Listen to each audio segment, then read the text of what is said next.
पहले का ए नंबर का क्वेश्चन, यदि 10a बराबर 12/13 है तो व्यंजक इतना का मान ज्ञात कीजिए। 2 sin a cos a बटे cos square a minus sine square a, इसका मान हमको ज्ञात करना है।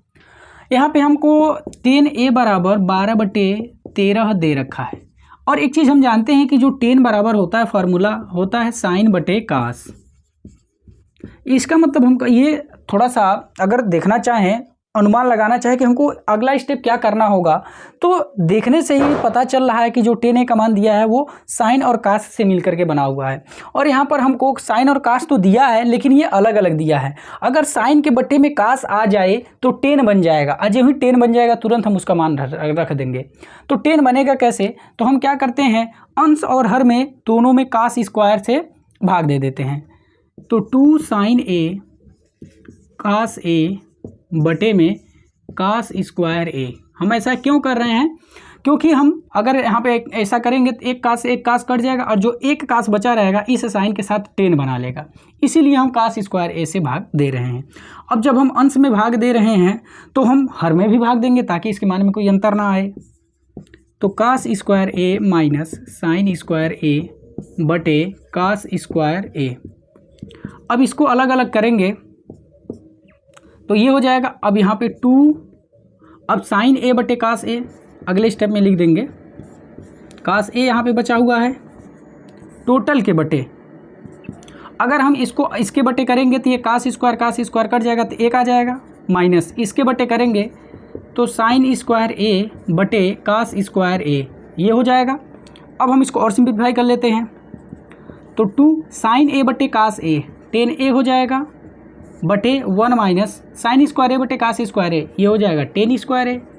अब देखिए पूरा का पूरा साइन और कास कन्वर्ट होकर 10 में आ गया, और 10 का मान हमको दिया हुआ है 12/13। अब इसके जगह पे रख देंगे, तो 2 गुणे 12/13 टोटल के बटे 1 माइनस, अब यहाँ पे 12/13 और इसका स्क्वायर।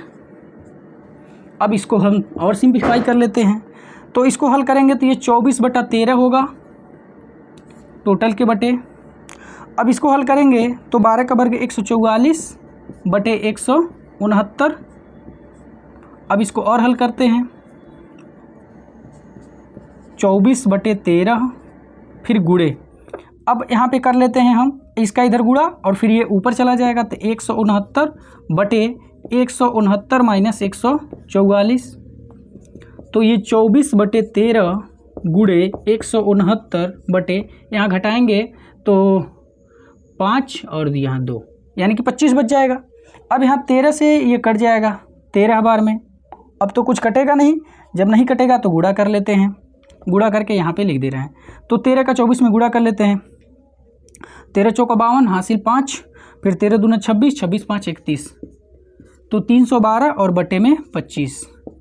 तो इस तरह से हम कह सकते हैं इसका मान कितना आया, तो 312/25। अब इसको सही के रूप में लिख लेते हैं, 25 से कम 25,